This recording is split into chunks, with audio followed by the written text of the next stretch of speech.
Okay, to wrap up chapter 10, there's a few sections where we just need to touch on a couple of important topics. And one is just a basic definition or basic introduction to what a network atomic solid is. So, network atomic solids are composed of strong directional covalent bonds, and they're best viewed as a giant molecule. For example, both diamond and graphite are network solids. The difference is that diamond bonds with neighbors in a tetrahedral 3D fashion, while graphite only has weak bonding in the third dimension. Network solids are often brittle. Diamond is the hardest structure on the planet, but when a diamond is cut, it's actually fractured.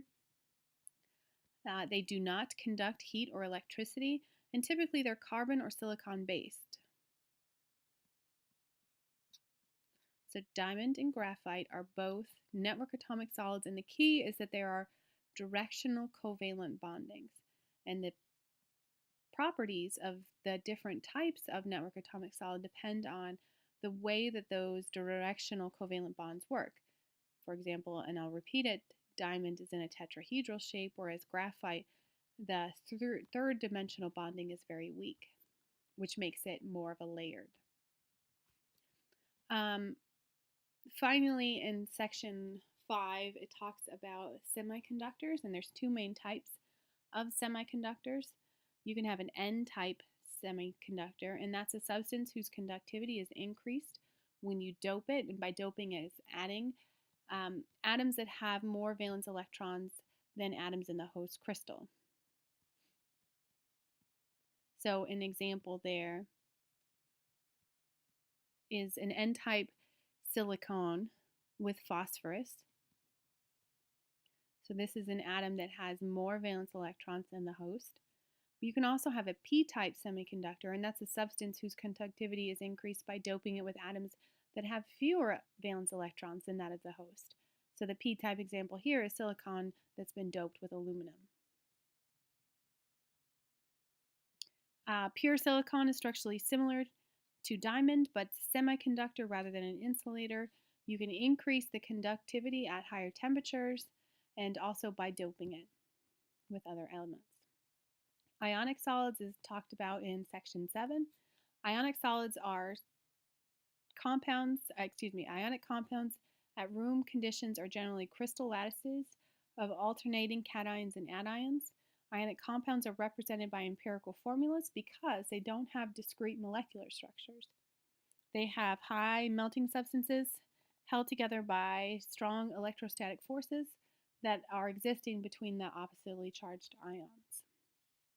Here is another table that goes through the properties of solids in terms of the types of bonding, the properties, and some examples, and this is another table that would be really good to be familiar with. Final thing that needs to be discussed in chapter 10 is vapor pressure. Vapor pressure is the pressure of vapor that's present at equilibrium. So, for example, the picture here, you have a flask initially and then at equilibrium. So the system is at equilibrium when there's no net change in the amount of liquid vapor, or because the two opposite processes are exactly balancing each other. So here we're looking at time versus rate, and you can look at the rate of evaporation in blue and the rate of condensation in red, and they are equal at a particular time, and that's when we consider there to be equilibrium. Here's a question. What is the vapor pressure of water at 100 degrees Celsius, and how do you know? Think about it. The vapor pressure of water at 100 degrees Celsius is 1 atm. You should know this because the atmospheric pressure is 1 atm, and this is the temperature at which we first observe water to boil. The vapor pressure of a liquid can be measured easily using a simple barometer. Here we have a picture of a barometer, and we have 3 liquids, water, ethanol, and diethyl ether, and each of them have very different vapor pressures. Ether is by far the most volatile of the 3, which means weakest intermolecular forces, thus it'll escape the easiest. Note that in each case a little liquid remains that's floating on the mercury. So vapor pressure of water, you have 25 torr. Vapor pressure of ethanol, 65 torr. And diethyl ether, you have 545 torr.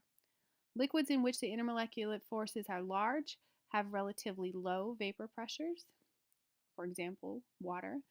And the vapor pressure, and this is what's most important for you, vapor pressure increases significantly with temperature. And also, the lower the vapor pressure, with greater intermolecular forces. The final thing to discuss is just another picture that looks at how vapor pressure can increase significantly with temperature. Increasing the temperature will increase the kinetic energy, which facilitates escape and the speed of the escapes. They bang into the side of the container with more frequency and more energy. So here we're looking at those same three, diethyl ether, ethanol, and water, and we're looking at the vapor pressures, and you can see the change in the vapor pressure with increasing temperatures. And that will do it for Chapter 10.